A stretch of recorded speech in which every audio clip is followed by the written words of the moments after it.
Natural and home remedies for sudden infant death syndrome. Sudden infant death syndrome, SIDS, is a sudden and unexpected death of a seemingly healthy infant, usually less than 1 year of age. In order to be considered a case of SIDS, the death must be unexplained, even after a full investigation.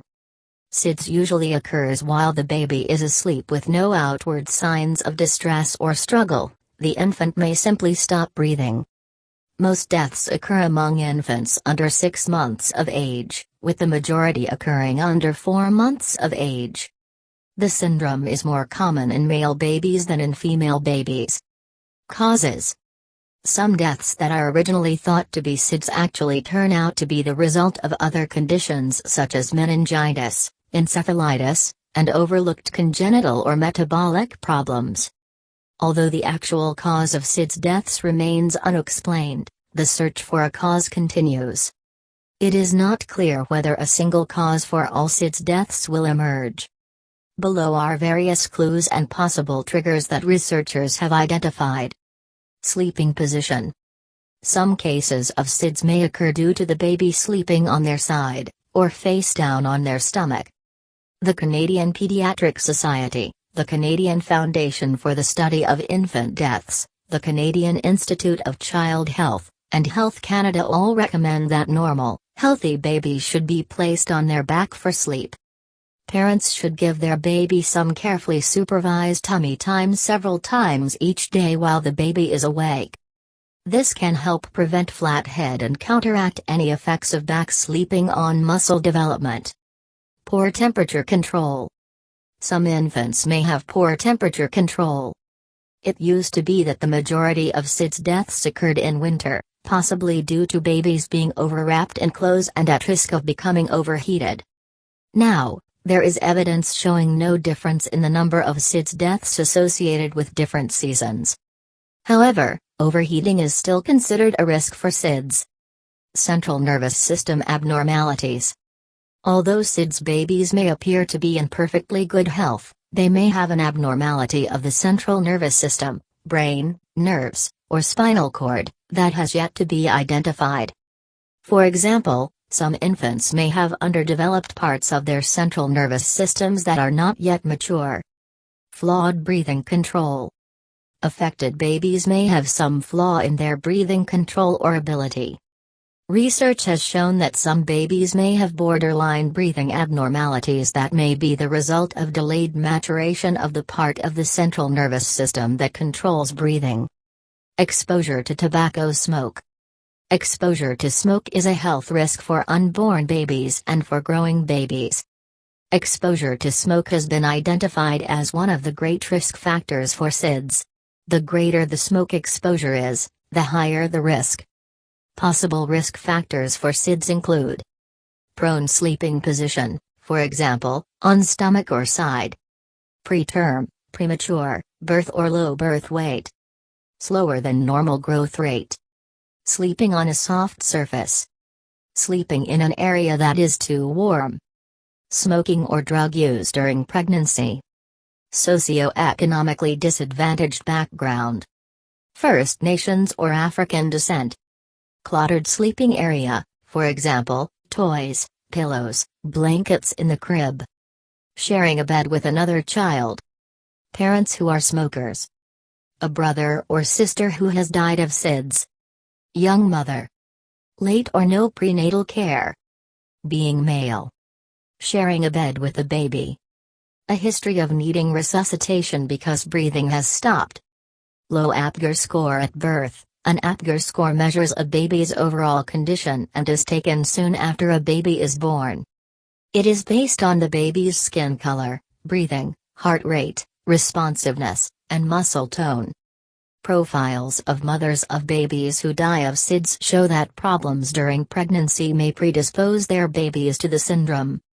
For example, mothers who smoke, are anemic, or are undernourished appear to have babies who are at higher risk for SIDS. Symptoms and complications. There are no symptoms that are known to be specific to SIDS. It's considered very dangerous for breathing to stop for more than 20 seconds.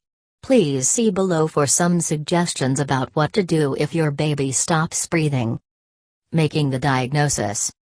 By definition, there can be no pre-diagnosis of SIDS, it can only be diagnosed after the baby has died. SIDS is usually only diagnosed in cases where exhaustive medical investigation has failed to determine the exact cause of death. Treatment and prevention. Parents should first realize that they aren't to blame in cases when a child dies from SIDS. Although there's no proven way to prevent SIDS with 100% certainty, the suggestions below may help. If you notice any breathing stoppages or blue spells, get immediate medical attention. If you notice a pause longer than 10 seconds in your baby's breathing, wake him or her up with a small jolt or stimulus such as a flick of your finger on the feet. If this doesn't set the baby breathing again, the next step is more vigorous stimulation such as a pinch. If that doesn't work, begin mouth-to-mouth resuscitation and have someone call 911. Never shake the baby, as it could harm the baby. Even minimal shaking may cause a serious head injury. During the pregnancy, make sure that the expectant mother receives good medical care and adequate nutrition. Do not let your baby sleep on the stomach or side. Put the baby to sleep on his or her back. Some babies may need to sleep on their stomach because of a medical condition. If your doctor has told you that your baby should sleep on the stomach, for example, because of problems with his or her airway or breathing, then it's best to follow the doctor's recommendations. Once your baby is able to roll from their back onto their stomach or side, you do not need to reposition the baby on their back. Use a pacifier, starting once breastfeeding is well established and stopping before 1 year of age, before dental complications may arise. Keep your baby in a smoke-free environment. A mother who smokes during pregnancy, as well as secondhand smoke, are factors linked to SIDS. Put your baby to sleep on a firm mattress, without thick blankets, pillows, or bumpers in the crib. Avoid puffy under padding such as a lambskin or quilts. Do not put your baby on a waterbed or air mattress. Do not let the baby sleep in your bed, this poses dangers of accidental smothering and suffocation and it is a risk factor for SIDS. The baby should sleep in a crib, cradle, or bassinet in the same room as their parents or caregivers until at least 6 months of age. Research indicates that sharing a room, but not a bed, with the baby is linked with a reduced risk of SIDS. Place the crib within arm's reach of where you sleep. Never let your baby's face be covered by clothing or bedclothes. Avoid using blankets or comforters. Dress your baby in fitted, one-piece sleepwear that makes them comfortable at room temperature. Try not to let your baby get too hot, don't use blankets. The temperature in your child's room should be comfortable for you. Babies don't need a warmer environment than adults. Breastfeed if possible. A small number of high-risk babies may require electronic monitoring of the heart rate and breathing.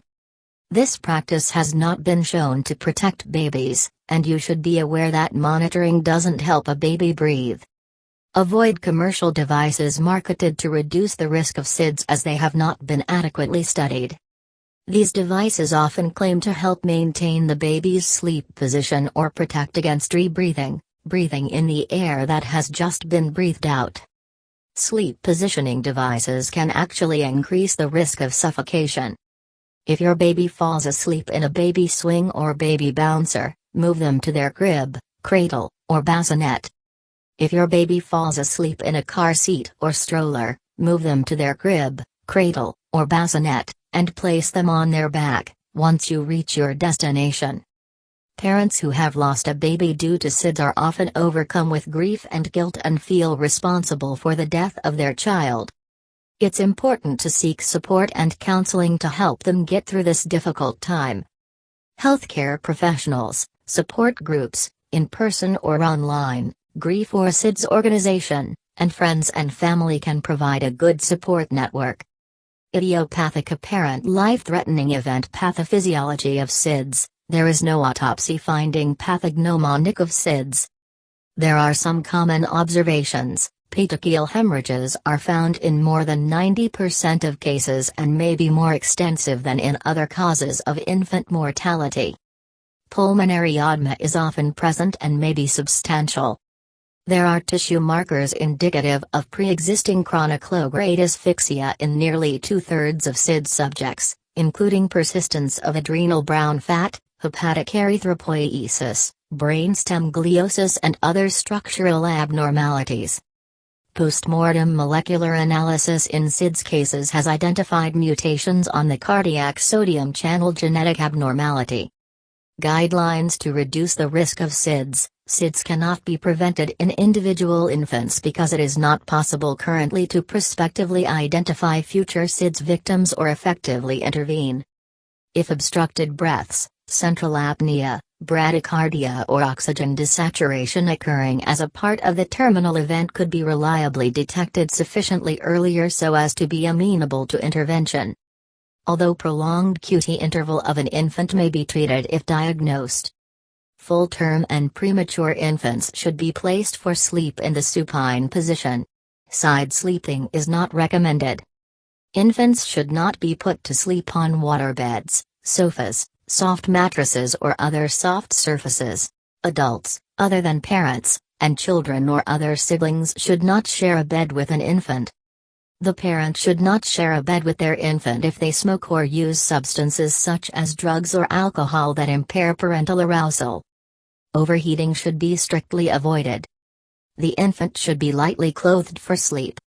Devices advertised to maintain the sleep position or to reduce the risk of rebreathing are not safe and should not be used. Alternating the placement of the infant's head as well as his or her orientation in the crib can also minimize the risk of head flattening.